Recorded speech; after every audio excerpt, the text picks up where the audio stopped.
नमः सिद्धेभ्यः।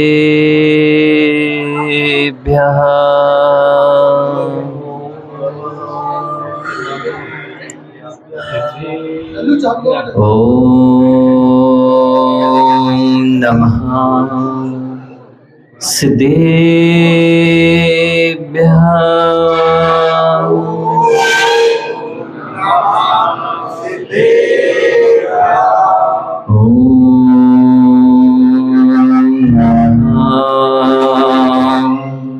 सिद्धेभ्यः।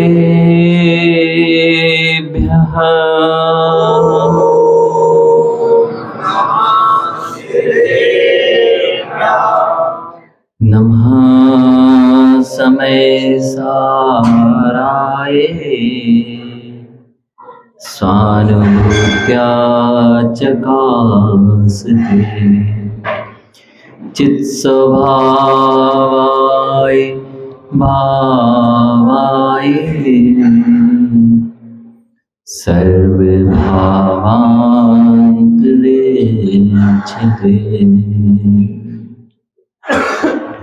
नमः श्रीवर्धमानाय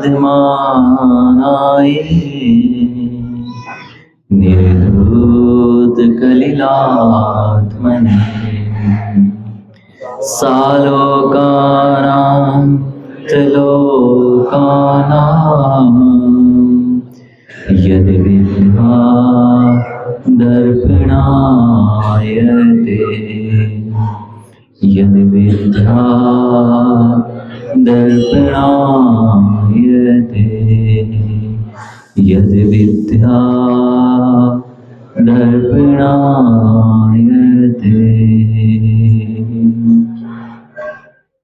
नमो हरिहन्ताणं नमो सिद्धाणं नमो मायुरीयाणं नमो वज्रायाणं नमो लोये संप्रसारणम्। बोलिए अनंतानंद सिद्ध परमेश जी भगवान की। देवादिदेव 1008 आदिनाथ भगवान की। देवादिदेव 1008 पार्श्वनाथ भगवान की। परम पूज्य आचार्य भगवान कुंद कुंद देव की। परम पूज्य आचार्य भगवान समंत भद्र स्वामी की।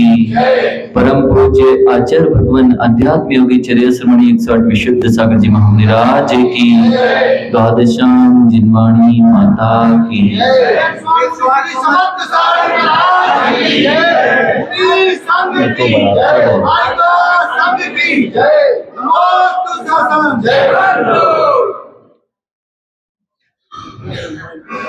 इस संसार में जब भी कोई कार्य देखा जाता है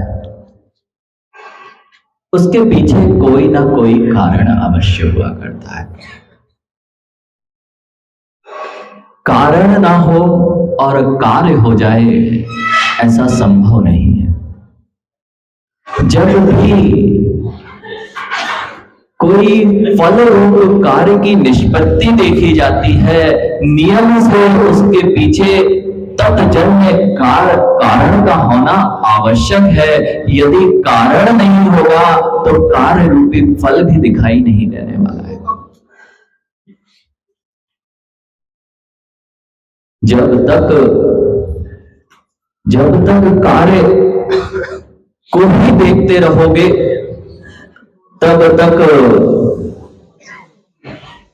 जब तक कार्य मात्र दिखता रहेगा, कारण की ओर दृष्टि नहीं जाएगी,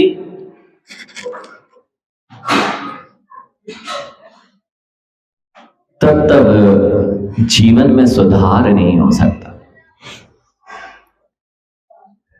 संसार का प्रत्येक व्यक्ति फल तो चाहता है लेकिन उस फल के लिए कार्य नहीं करना चाहता है। ऐसा कोई कार्य या कर्म नहीं करना चाहता है, पुरुषार्थ नहीं करना चाहता है कि वह उस फल को प्राप्त करे।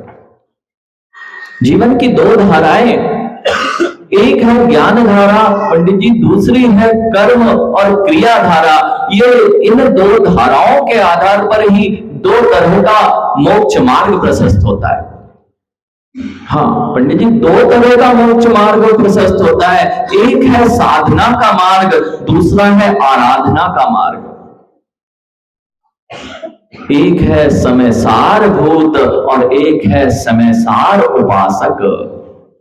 एक है श्रमणों का मार्ग और दूसरा है श्रावकों का मार्ग। एक में ज्ञान की प्रधानता है, अकर्मण्यता की प्रधानता है, तो दूसरे में क्रियाओं की प्रधानता है। संजय भैया ध्यान से सुनना, आज का जो विषय है, यह विषय अगर समझ में आ जाए तो समाज में विसंगतियां पैदा नहीं होंगी। जहां जिसका कर्तव्य है, यदि वह उसके कर्तव्य को भूलकर दूसरे के कर्तव्य को यहां पर अपने स्थान पर खड़ा कर देगा, वहीं से सारी विसंगतियां प्रारंभ होती हैं। श्रावक का मार्ग श्रावकोचित है और श्रवणों का मार्ग श्रवणोचित है। जब श्रवण की क्रिया श्रावक करने लग जाता है और श्रवणों की क्रिया श्रावक और श्रावक की क्रिया श्रवण करने लग जाता है, तभी सारे विसंवाद जन्म लेते हैं। श्रवण की क्रिया श्रवण करे और श्रावक की क्रिया श्रावक करे, तब तो धर्म चलता है। नहीं तो एक यदि प्रधानता मुनियों की प्रधानता पंडित जी ज्ञान ध्यान और तप में लीन होने की है, तो श्रावकों की प्रधानता देव पूजा गुरु उपासना की है। हो विपरीत रहा है, हो विपरीत रहा है, इसलिए समाज में विसंगतियां पैदा हो रही हैं। जहां जो होना चाहिए अगर वो होता रहेगा, तभी धर्म आगे बढ़ेगा। ऐसा ही जिनेंद्र भगवान महावीर भगवान की देशना में ऐसा ही आया है कि श्रवण की क्रिया करे और श्रावक की क्रिया करे।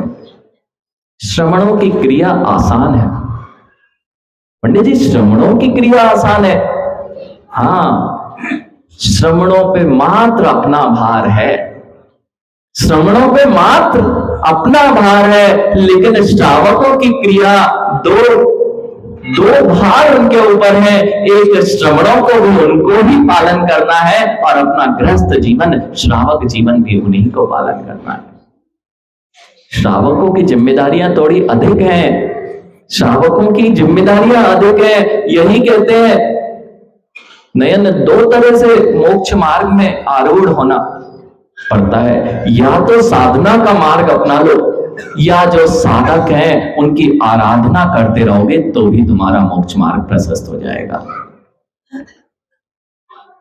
जब तक मुनि नहीं बन सकते देवेश, मुनियों की आराधना करते रहोगे तो भी तुम्हारा मोक्ष मार्ग प्रशस्त है। और मुनि भी नहीं बन पा रहे और मुनियों की आराधना भी छोड़ बैठे, अब कोई मोक्ष मार्ग नहीं बचता।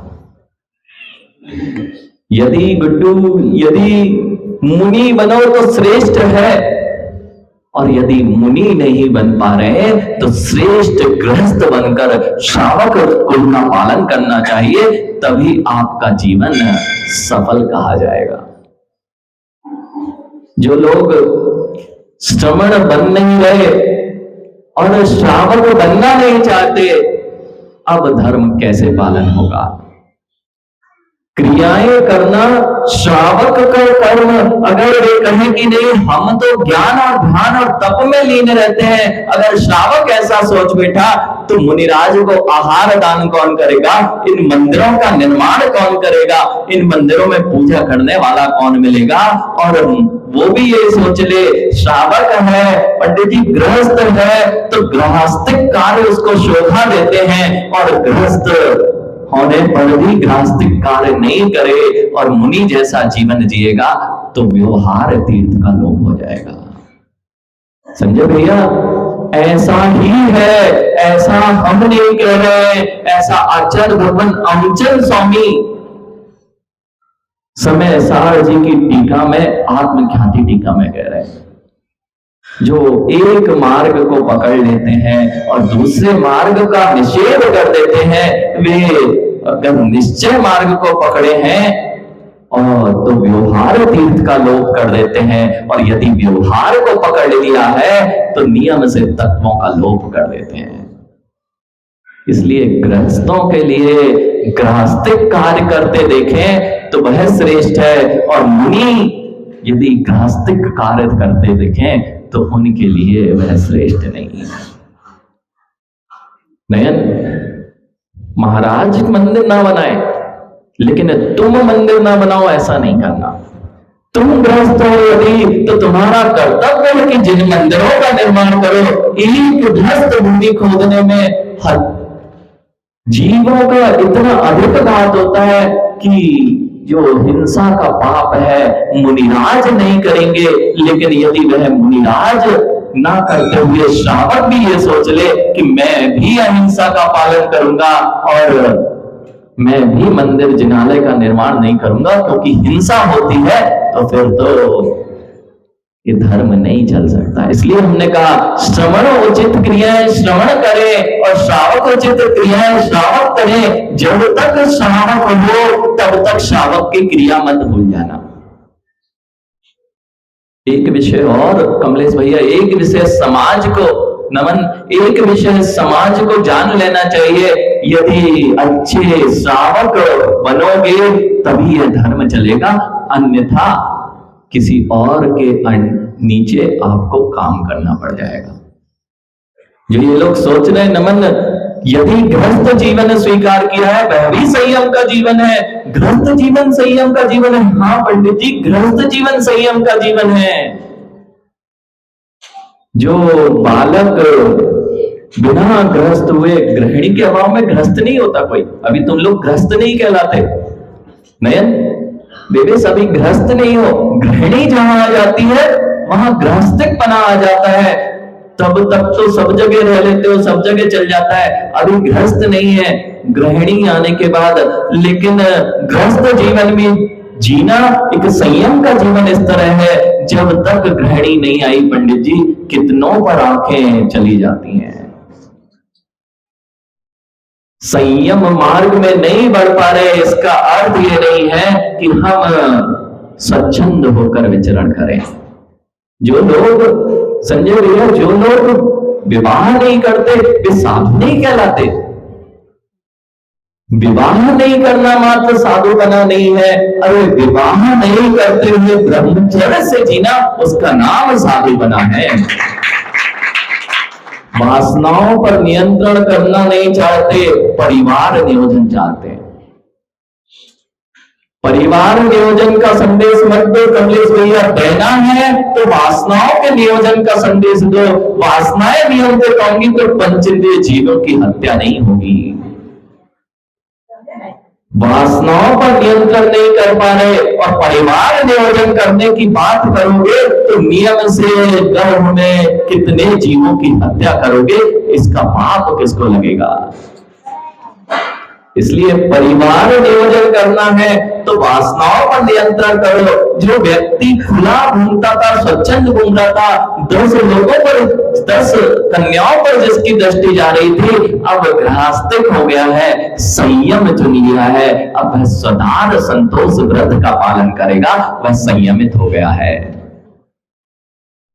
गृहस्थिक जीवन, श्रावक जीवन भी संयम का जीवन है। इसलिए तो श्रावक जीवन में भी मोक्ष मार्ग प्रशस्त होता है और श्रमण बनकर भी मोक्ष मार्ग प्रशस्त होता है। श्रावकों के पास पंडित जी 2 जिम्मेदारियां हैं। एक, उन्हें श्रावक धर्म का पालन करना है। यदि नयन शादी करोगे क्या? अच्छा, यदि श्रवण बनोगे क्या? यदि शादी करो तो गृहस्थ में ऐसा नहीं करना कि अगर अच्छे श्रावक जन्म नहीं लेंगे तो जैन कुल कैसे आगे बढ़ेगा। और यदि श्रमण बनो तो ऐसे श्रमण बनना कि गृहस्थिक कार्य पूर्ण रूप से छूट जाए। श्रमण बनो तो गृहस्थी की ओर नहीं देखना, और यदि गृहस्थ बनो और यह सोचो कि हम तो हैं, हम लोग एक में ही संतुष्ट है। यदि एक में संतुष्ट रहेंगे, ये भी कमलेश भैया आवश्यक है। यदि समाज ऐसे ही सीमित होती जाएगी, समाज में अच्छे श्रावक जन्म नहीं लेंगे, तो आगे समाज को बढ़ाने वाला कौन मिलेगा? इसकी भी आवश्यकता है।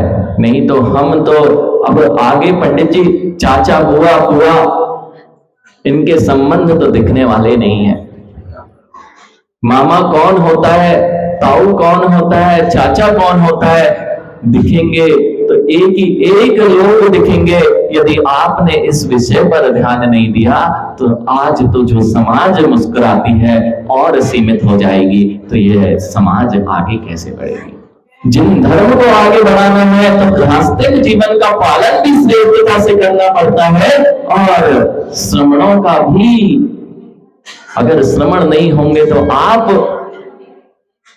अपने जीवन में जैसे लोग जी रहे हैं, संजय भैया इस संसार में लोग बहुत हैं, सब लोग जी रहे हैं, कई तरह के लोग हैं। एक है संदीप भैया, एक जो लोग हैं वो ये चाहते हैं कि मुझे फल पहले मिल जाए, कर्म बाद में करना पड़े। पहले फल की ज्यादा इच्छा रखते हैं, मनो पहले फल चाहते हैं, पहले पैसे रख दो फिर बाद में काम करेंगे। आजकल क्या जमाना है, पहले पैसे रख दो, काम बाद में, मुझे फल दिखाई देना चाहिए तब मैं काम करूंगा। ऐसे लोग भी हैं। और कुछ लोग हैं काम तो करते हैं, फल को सोचते ही नहीं है। बिना विचारे जब भी कोई कार्य किया जाएगा वह भी फलदायक नहीं होता। बिना विचारे कोई काम किया जाएगा, यही कारण होता है। चाहते तो बेचारे अच्छा फल है पंडित जी, अच्छा फल चाहते हो और बीज रोपण नहीं करना चाहते हो, अच्छा फल कब मिलेगा? बीज रोपण करना नहीं चाहते, पुण्य का फल सब चाहते हैं। पुण्य का फल चाहते हो कि नहीं? लगता है सब कुछ अच्छा मिले, परिवार अच्छा हो, धन धान्य हो, समृद्धि हो। दादा पुण्य का फल सब चाहते हैं और पाप की क्रियाओं में लगे हुए हैं, पुण्य का फल कैसे मिलेगा? जीवन में विचार करना चाहिए कि हम चाहते पुण्य का फल है और सारी की सारी क्रियाएं पाप की किए जा रहे हैं, अब पुण्य का फल कैसे मिलेगा? इसमें किसको शंका है कि पुण्य बीज जो होगा वही तो फल लगेगा? इसमें किसी को शंका है क्या? जिस बीज को रोपा जाएगा वही बीज फलित होगा। यदि नीम के बीज डाले हैं तो निबोली ही मिलेगी, और आम की गुठली डाली गई है तो आम के फल लगेंगे। यही तो कर्म सिद्धांत कह रहा है। कर्म सिद्धांत कोई अलग नहीं है। पुण्य और पाप, जो ये युवा वर्ग आजकल पुण्य और पाप को नहीं जानता, पुण्य पाप को समझना नहीं चाहता। कक्का पुण्य और पाप को ये कहता है ये कोई चीज होती नहीं है। अरे ये चीज कार्य कारण व्यवस्था को जो जानता है उसे नियम से पुण्य पाप को समझ लेना चाहिए। किसान एक भूमि में बोया गया बीज कौन सा फल देगा? एक ही भूमि में बोया गया बीज कौन सा फल देगा? जो बीज बोया जाएगा वैसा ही तो फल लगेगा। हम महाराज बीज तो डाल रहे हैं लेकिन हमारे में आम आ ही नहीं रहा है। हम बीज डाल रहे हैं महाराज, सब कुछ किया लेकिन आम लगते ही नहीं है हमारे में। अरे ये तो बताओ बीज काहे का डाला था? आम लगेंगे कब लगेंगे? जब बीज आम का डाला जाएगा। यही कारण है एक ही भूमि में डाले गए बीज उसी मिट्टी से फल बनते हैं, उसी वायु में फल बनते हैं, लेकिन वे फल कब बनते हैं? वैसे पुरुषार्थ वैसा बीज भी होना चाहिए। आज जो जो पुण्य चाहते हैं, पुण्य के फल चाहते हैं, ये सब पंडित जी जिन धर्म मिल जाना महापुण्य का फल है। देवेश कभी सोचा इतना अच्छा परिवार मिल गया, जैन कुल मिल गया, इतनी बुद्धि मिल गई क्या बाहर वालों को कभी देख के सोच लिया करो, इन्होंने ऐसा क्या कर दिया था जो इन्हें ये सब कुछ नहीं मिला, हमें क्यों मिल गया? कोई ना कोई तो कारण होगा। उसने क्या किया था जो व्यक्ति सड़क पर जाके रोज झाड़ू लगाता है? कभी विचार किया आपने? वह व्यक्ति जो सड़क पर झाड़ू लगा रहा है, दूसरे के मल को अपनी सर पर ढो रहा है, उस व्यक्ति और आप में अंतर क्यों है? यह अंतर पूर्व में किए पुण्य का प्रभाव है। अगर आज पुण्य नहीं करते तो तुम्हें भी मल ढोने में कोई नहीं रोक पाएगा। जैसा कारण दिख रहा है उससे कारण का पता चलता है। कार्य लिंग ही कारणम, जैसा कार्य दिखाई दे रहा है उससे कारण का पता चलता है। और यदि कारण अभी दिखाई दे रहे हैं तो भविष्य में भी कार्य का पता चल जाता है। एक ही कार्य दिखता है, लेकिन कारण की विपरीतता में कार्य भिन्न हो जाता है। कारण की विपरीतता में कार्य भिन्न हो जाता है। पंडित जी आज यहाँ आचार्य भगवान यही समझा रहे हैं, आप सब पुण्य का फल चाहते हो और सबसे अधिक पुण्य का फल चाहने वाले को नवदा भक्ति करना चाहिए। आज आचार्य भगवान कह रहे हैं ये दान की क्या महिमा है। यदि पुण्य का खजाना बढ़ाना हो, संजय भैया व्यापार करते हो, व्यापार यदि करते हो तो बिना पूंजी के व्यापार हो जाता है क्या? और पूंजी है और पूंजी को लगाओ नहीं, व्यापार हो जाएगा क्या? पूंजी भी चाहिए और पूंजी को सही जगह। अशोक भैया जब तक सही जगह पूंजी नहीं लगाएगी तो हाथ की पूंजी और चली जाएगी। यहां कोई किसान नहीं है, किसान तो होंगे यहां पर। किसान से मिलना कक्का, सारा बीज किसान खा जाता है क्या? जितना अन्न पैदा होता है वह सब, और यदि वह किसान जितना बोया गया, जितनी फसल आई और सबको यदि खा जाए तो वह किसान समझदार है या ना समझ? वह किसान इतना समझदार होता है देवड़ी जी, इतना समझदार होता है, वह पेट तो भरता है लेकिन इतना संभाल के भी रख लेता है कि अगली वर्ष पुनः बोऊंगा तो पुनः फसल मिलेगी, और यदि इस बार बचा के नहीं रखा तो अगले वर्ष की फसल पुनः मिलने वाली नहीं है। बस ये पुण्य की फसल लहलहाती दिख रही है। कमलेश भैया घर में कुछ है कि नहीं? घर में तिजोरी में कुछ नहीं होता तो चेहरा मुस्कुराता नहीं दिखता। जितने चेहरे मुस्कुराते हैं पंडित जी वे इसलिए तो मुस्कुरा रहे हैं, घर में सब सुरक्षित है। ये पुण्य की फसल लहलहा रही है और इस पुण्य की फसल को मात्र भोग कर नष्ट कर दोगे और इसे पुनः नहीं बोगे तो पुनः फसल मिलने वाली नहीं है। ईशान पुण्य की फसल का उपभोग चल रहा है। पुण्य की फसल मां, ये पुण्य की फसल है कि जैन कुल में जन्म लिए हैं, सब कुछ व्यवस्थित रूप से है, फिर भी पुण्य की क्रियाएं नहीं करोगे तो आगे पुण्य का फल पुनः फसल रूप में नहीं मिलने वाला है। इसलिए करना क्या है? जब तक ये मिला है, जितना आ रहा है, देखो मेहनत करने से कभी पैसा नहीं आता। कक्का मेहनत करने से यदि पैसा आता तो सबसे ज्यादा मेहनत सुबह से डलिया लेकर जो निकलता है, रोड पर मजदूरी कर रहा है, वह सुबह से लेकर शाम तक मजदूरी करता है, लेकिन शाम को भी कितना पैसा मिलेगा ये आप जानते हो। लेकिन आप तो मेहनत करते दिखते नहीं हो। दुकान पे 1 घंटे नरेंद्र भैया जाते हैं और उसमें तिजोरी भर के आ जाते हैं। ये पूर्व की फसल घट रही है, ये पूर्व की फसल कट रही है और पूर्व की फसल कट के तिजोरी में ही रखे रहना।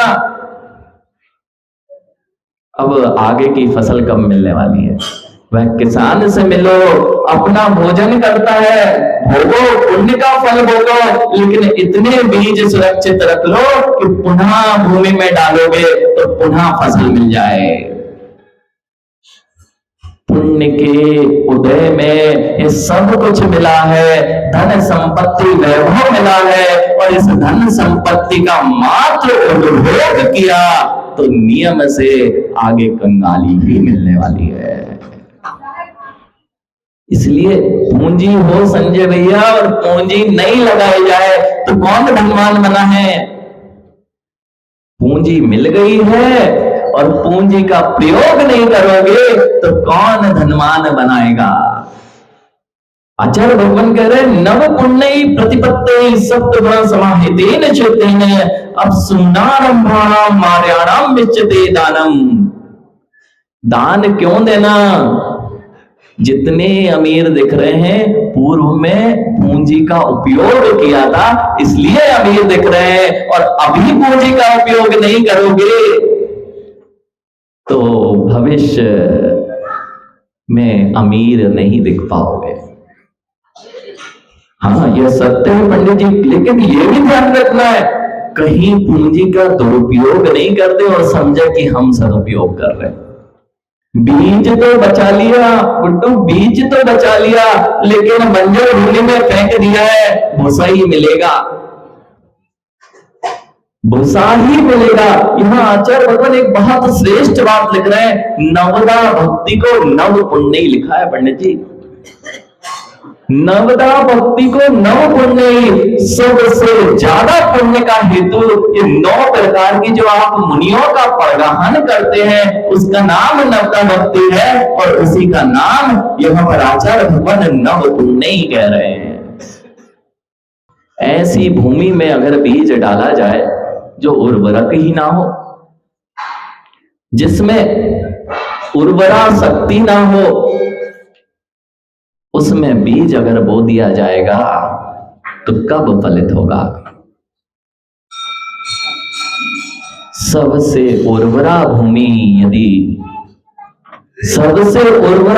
को यदि किसान चुनता है और उसमें बीज बोता है तब तो फसल लहलहाती है। और दान भी दिया, कक्का दान भी दिया तो ऐसों को दिया जो व्यसन करते थे। दान भी भोजन कराया तो जिनको भोजन कराया वे व्यसनों में लिप्त थे, व्यभिचारी थे, काम भोग वासनाओं से पीड़ित थे, राग द्वेष में लिप्त थे, उनको यदि दान दिया, आपके जैसे ही संसारी थे उनको दान दिया तो आपने अपने बीज को बंजर भूमि में पटक दिया। हाँ पंडित जी, बंजर भूमि में पटक दिया। और यदि संयम रूपी उर्वरक भूमि है और तप ध्यान अग्नि रूपी तप ध्यान की उर्वरा शक्ति उसमें सिंचित है, ऐसे मुनिराजों को दिया गया दान 1000 क्या 100 क्या 1000 गुना फलित होता है। इसलिए दान संज्ञा मात्र मुनियों को क्यों दी गई कमलेश भैया? क्यों नहीं कहा कि गरीब को दान देना चाहिए? गरीब को दान संज्ञा नहीं कही आचार्य भगवंतों ने। आप हमेशा पढ़ते हो पंडित जी, क्या पढ़ते हो? 4 प्रकार के दान 4 संघ को कभी पढ़ा? तो ये बच्चे सोचते महाराज इनको दान से क्या होता है? जो गरीब है उनको दान दिया जाता है, जो सहायता मंद, ये दान संज्ञा में नहीं है। दान तो ये है जो सही उचित पात्र को दिया जाता है, उचित विधि से दिया जाता है। और ऐसा नहीं रोहित, भोजन जैसा करते हो वैसा भोजन से भी श्रेष्ठ दाना तुम जब तक नहीं बोओगे तब तक अगली बार फसल अच्छी नहीं मिलेगी। जितना पंडित जी बहू बेटे हैं, बेटे कितने हैं? बेटियां भी होंगी, 2 बेटियां हैं, तो 2 बेटियां हैं पंडित जी, 2 बेटियां हैं, 2 दामाद होंगे, तो दोनों दामाद, एक यदि गरीब परिवार का है, एक अमीर परिवार का है, तो दोनों के लिफाफे एक से होते क्या?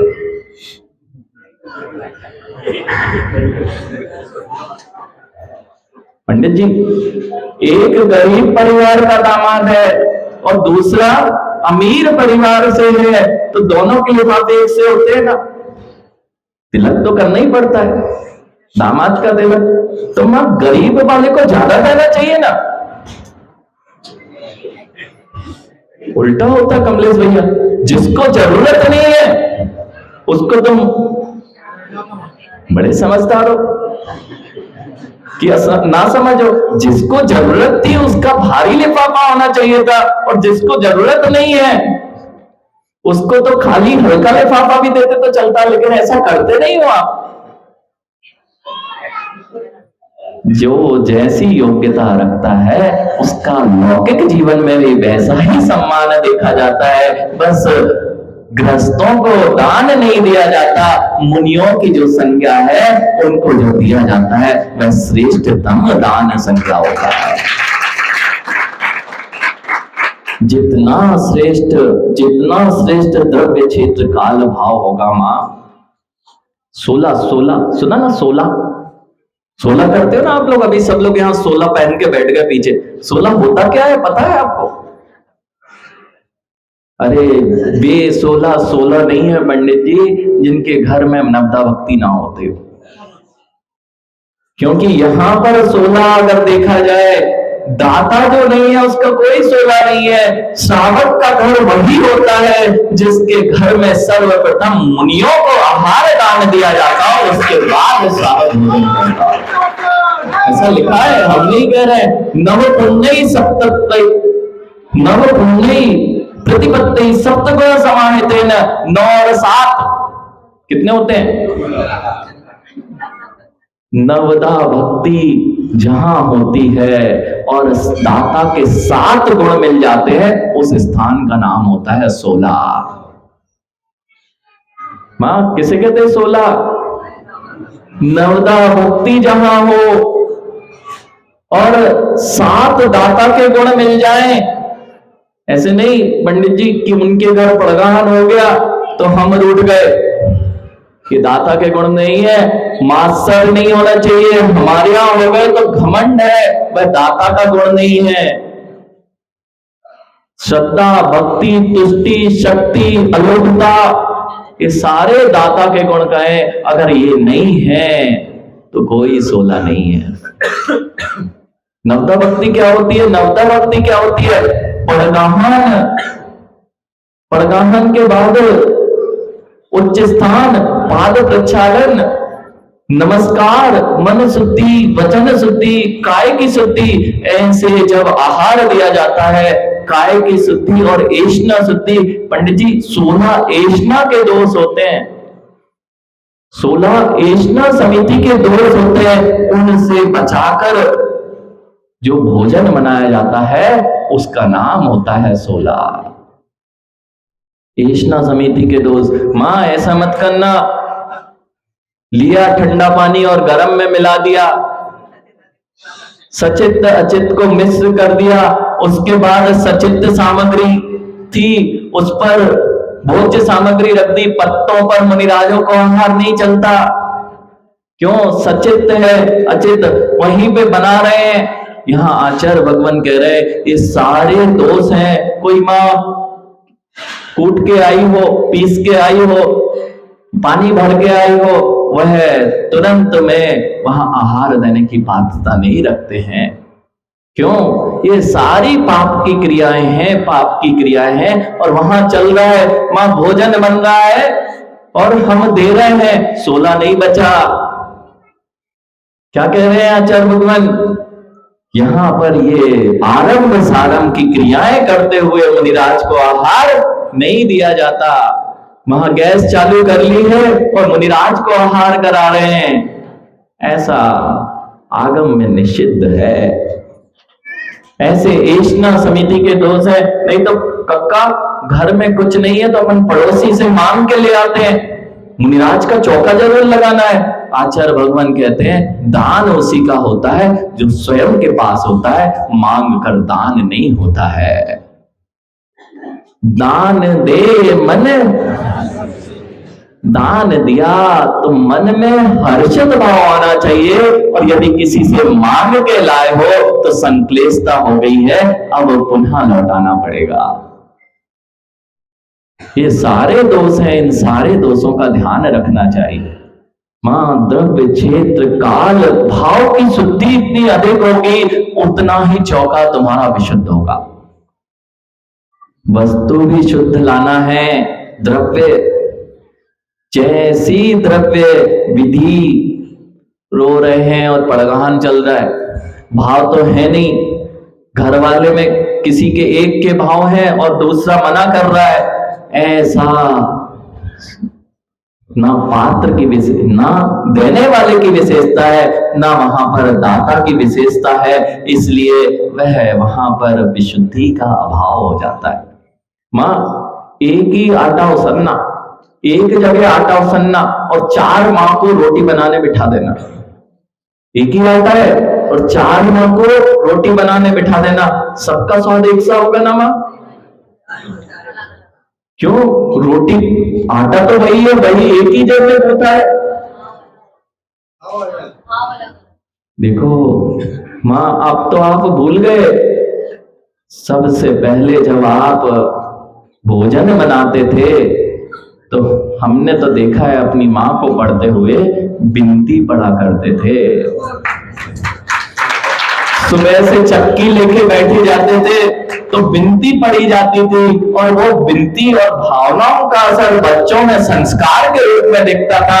अब तो आप बिनती क्या, टीवी चालू कर लेते हैं, उसमें राग देश की बातें आती है, जैसा भोजन टीवी देखते देखते बनाओगे और बच्चों को कराओगे, उनके अंदर भी राग द्वेष ही उत्पन्न होगा।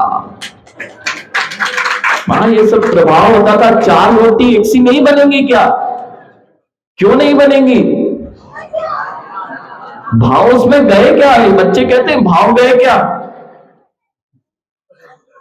नमन, 4 रोटी 4 माँ ने बनाई है, चारों अलग अलग बनती है। नरेंद्र भैया, माँ के हाथ की रोटी का स्वाद कभी सासू की बेटी के हाथ की रोटी में नहीं मिलेगा। देखिए ना, एक ही आटा होगा, वहां पर वात्सल्य है, और वह जब वात्सल्य जुड़ा होता है तो रोटी में भी स्वाद आता है। कमलेश भैया, ये तो अनुभव की बात है, इतने चौके में जाते आप लोग, क्या एक जगह बोर नहीं होते? हाँ, हम लोग तो बोर हो जाते हैं एक जगह, अगर कहीं दोबारा भी जाना पड़े तो बोर हो जाते।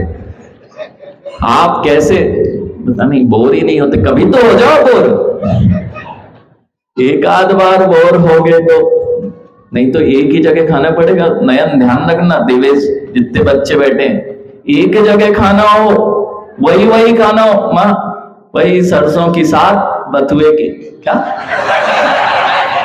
वो खाना हो जीवन भर। नहीं तो यहाँ तो वो 30 शाम को खाएंगे, बोर नहीं होते। किसान उड़द की दाल खाना हो दिन भर, सो एक जगह बंध जाना, और यदि उड़द की दाल से बोर हो गए हो तो एक जगह मत बनना, अंजलि लगाना और घर घर में आहार को निकलना। बोर तो नहीं हो रहे हैं, लगता है बहुत अच्छा जीवन जी रहे हैं। पंडित जी, लगता है बहुत अच्छा, वो कबूतर उड़ रहा वहां, पंडित जी कबूतर उड़ रहा, देखा कबूतर, वहीं जाता, वहीं खाता, वहीं जीता है। पूरे दिन देख लो आप, कहीं भी कबूतर दे दो, वहीं जीता है, वहीं खाता है, वहीं करता है। आप लोग तो नहीं हो, वहीं जी रहे हो, वहीं जा रहे हो। अरे मुनिराज बनते तो सुबह से जंगल के लिए पर्वत पे जाते, आहार के लिए भी दूसरी जगह जाते, और जहां अध्ययन का, जहां जिनवाणी होता वहां जीवन निकलता। कहां गंदगी में पड़े हुए हो, किसान कहाँ जीवन जीना, कबूतर जैसा जीवन जीना हो तो गृहस्थ का जीवन है। और स्वतंत्र रूप से, स्वच्छंद रूप से, स्वतंत्र रूप से मुनि मुद्रा का पालन करते हुए जिन शासन में महावीर जैसा जीवन जीना हो तो यह जिन मुद्रा है। यदि द्रव्य क्षेत्र काल भाव, भावों का असर ये लोग नहीं समझते हैं, ये लोग नहीं समझते। आयुर्वेद में पंडित जी एक विद्या है सनत भैया, आयुर्वेद में एक विद्या है, आयुर्वेद की औषधियों को निमंत्रण देने जाना पड़ता था। कोई वैद्य बैठा हो वहां पर, पहले तिथि के हिसाब से निमंत्रण देने जाया जाता था।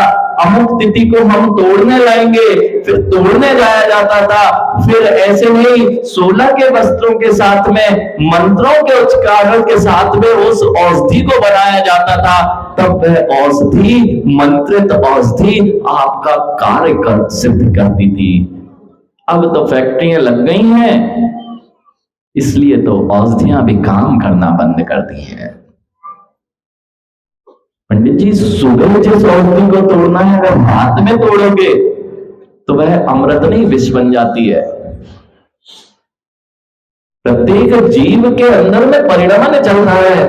अकौवे का वृक्ष की औषधि भी बनती है और अकौवे के दूध को जहर रूप में भी देखा जाता है। सूर्योदय के बाद उसमें जो प्रवृत्ति होती है वह भिन्न होती है और सूर्योदय के पूर्व में वह विष रूप होता है। माँ 5 बजे से सूरज उगे नहीं है और चौके की तैयारी चालू हो गई है, अभी औषधि की जगह, अमृत की जगह विष ना दे दो। इसलिए काल का भी ध्यान रखना पड़ता है, किस काल में देना है। ठंडी में माँ क्या देना है मुनिराज को और गर्मी में क्या देना हो, जैसे अपने बालक का ध्यान रखा जाता है, गर्भस्थ शिशु का जैसे ध्यान रखा जाता है माँ, ऐसा आचार्य भगवंतों ने लिखा कि जैसे अपने गर्भस्थ शिशु की रक्षा माँ करती है। चिरकुरा देना है कि नहीं देना, खटाई देना है या नहीं देना, गर्मी सर्दी तो नहीं हो जाएगी, गर्मी तो नहीं हो जाएगी। ऐसे ही इन मुनिराजों को माँ आपको ध्यान रखना चाहिए, अपने गर्भस्थ शिशु के जैसे पालन करना चाहिए। यह है नवदा भक्ति, यह है पंडित जी नवदा भक्ति। द्रव्य क्षेत्र काल भाव की शुद्धि। द्रव्य ऐसा नहीं लाना कि पता चला जो सबसे सस्ता है कमलेश भैया। अब मुनिराज आ रहे हैं, अब बड़ा संघ आ गया, 10 लोग हैं, तो ये माँ से मिलो, माँ ऐसा मत कर देना।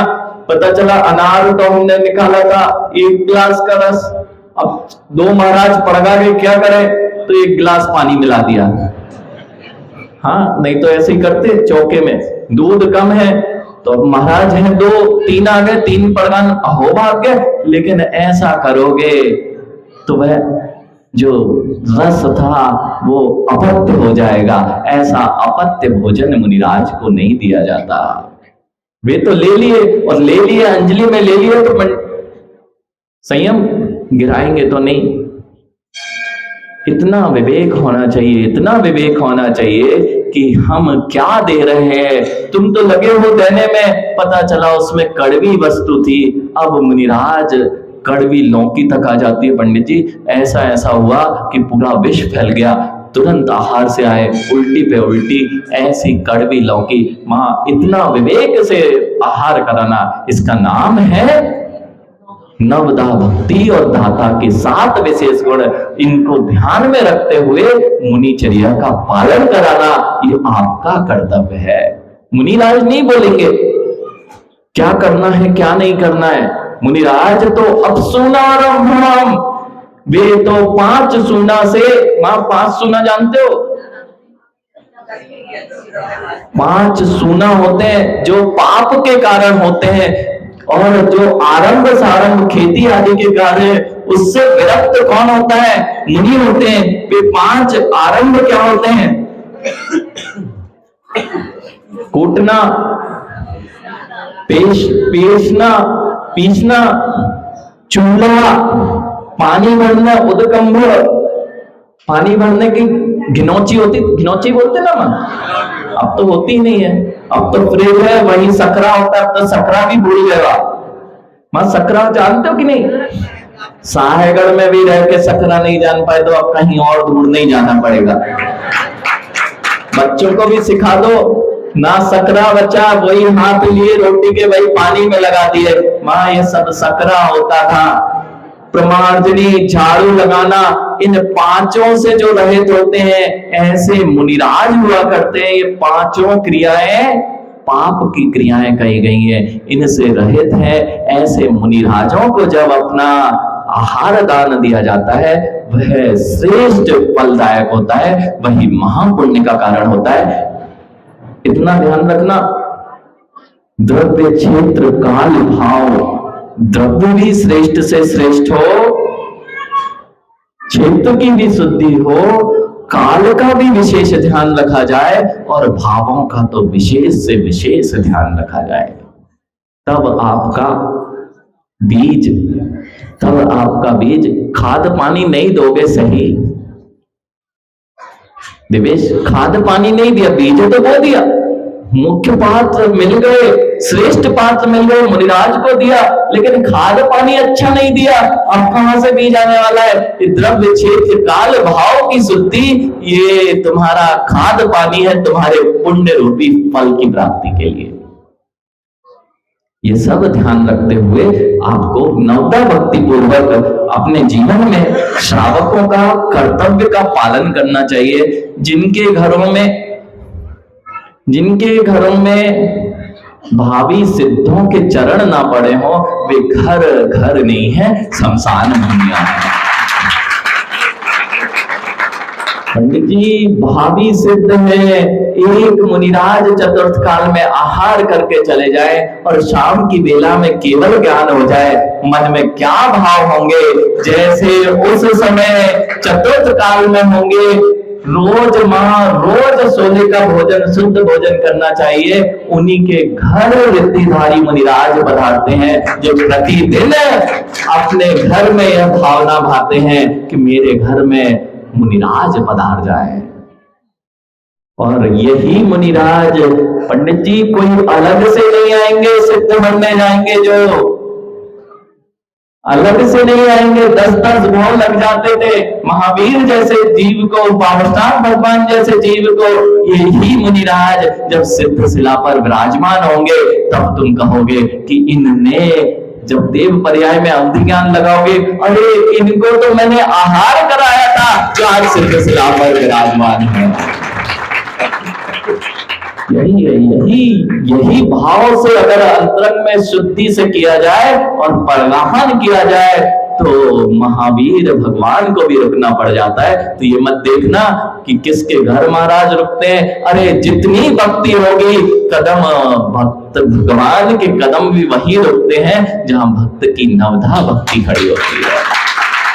इन्हीं मंगल भावनाओं के साथ कि जीव अगर पुण्य चाहता है तो पुण्य की क्रियाएं तो उसे देव शास्त्र गुरु की भक्ति रूप में ही मिलेंगी। जब तक वह नहीं करेगा उसको पुण्य रूपी ये महाफल मिलने वाला नहीं है। बोलिए आचार्य भगवान विशुद्ध सागर जी महामुनिराज की